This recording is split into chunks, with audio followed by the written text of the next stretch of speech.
What are your strengths and weaknesses? Sir, ये सबसे चूतिया सवाल है सर। सबसे पहले तो स्ट्रेंथ है ही नहीं। In English, please. I'm telling you. Why will I tell you my weaknesses? मैं आपको अपने स्ट्रेंथ वीकनेस के नाम पे बताऊंगा। You know, जैसे English. I'm a perfectionist. मैं वर्कोहॉलिक हूँ। मैं इनोसेंट। English. बैंक क्या लौड़े? ये क्या इंग्लिश लगा रखा है बे? 4 साल का था मैं जब मेरे पापा जबलपुर में किसी हलवाई के यहाँ काम करते थे। खुद तो कभी स्कूल गए नहीं, इसलिए अपनी गांड घिस घिस के मुझको स्कूल में भर्ती करवाया। अब कहने के लिए तो वो इंग्लिश मीडियम स्कूल था, लेकिन साले हमारे टीचर लोग खुद हिंदी में बात करते थे। हमारे स्कूल के लड़के एक दूसरे से यो व्हाट्स अप डॉग ऐसे बात नहीं करते हैं। क्या भौंक रहा है तेरा लंडा आजकल है? ऐसे गले मिलते हैं। किसी तरह रट्टा मार मार के 10th तक पहुंचे तो पता चला कि जिंदगी में सफल होने के लिए एक ही तरीका है, और वो है इंजीनियरिंग। सब यही कहते थे। माँ बाप, टीचर लोग, गली का वॉचमैन भी हमसे पूछता था, और भैया कैसी चल रही है आपकी तैयारी? भग बेंचो, तुमको क्या करना है? इसलिए हमारे स्कूल के बच्चे हम सब पहुंच गए बकरों की तरह। मैं IIT, मैं NIT।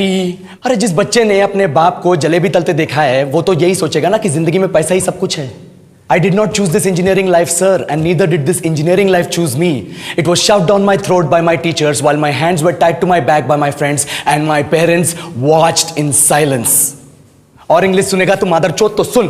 10th के बाद 2 साल लग गए इस कॉलेज में घुसने के लिए, कोचिंग में निकाल दिए। ना कुछ खेले ना कुछ सीखे, और 2 साल बाद जब यहां पहुंचे तो पता चला कि बड़े शहरों के कॉन्वेंट स्कूल के पढ़े बच्चे जब अंग्रेजी में बात करते हैं तो मरे हुए फूल भी खिल उठते हैं। आहा, हवा में ऑक्सीजन की मात्रा बढ़ जाती है इनकी अंग्रेजी सुन के। और पूरे कॉलेज की लड़कियां इन इंग्लिश स्पीकिंग लड़कों को अपना जीवनसाथी.com मान चुकी है। तुझे क्या लगता है? मुझे कभी लगा नहीं कि मैं अपनी अंग्रेजी पे काम करूं, अपने पर्सनालिटी पे काम करूं। बहुत लगा। ये चूतिया इंडस वैली सिविलाइजेशन का जो एजुकेशन सिस्टम बिठा के रखे हो, जिसमें हर साल में 10 सब्जेक्ट, हर सब्जेक्ट में theory, practical, viva, lab work, external, internal, majors, minors, assignment, project, thesis, गांड मार के रख लिया हमारी। महीनों तक नहाना भूल जाते हम लोग, और फिर हमारा परसेप्शन बना देते हो कि हम ऐसे ही रहना चाहते हैं। अब इस साल में एक बार कल्चरल फेस्टिवल आता है, एक बार, उसके लिए भी प्रोफेसर से भीख मांगनी पड़ती है। अरे बिना इंग्लिश बोले, बिना लड़कियों से बात किए कौन गांडू रहना चाहता है वैसे?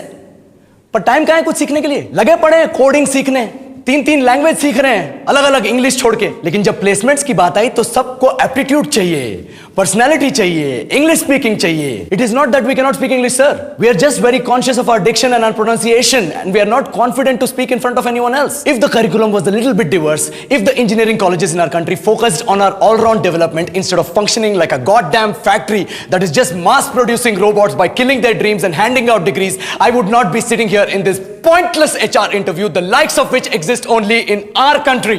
ये लो सर, बोल दिया मैंने 4 और लाइन अंग्रेजी में। अब बताइए, क्या मैं आपके मल्टीनेशनल कंपनी के लायक हूं? Do I have the potential to be a slave of your esteemed organization?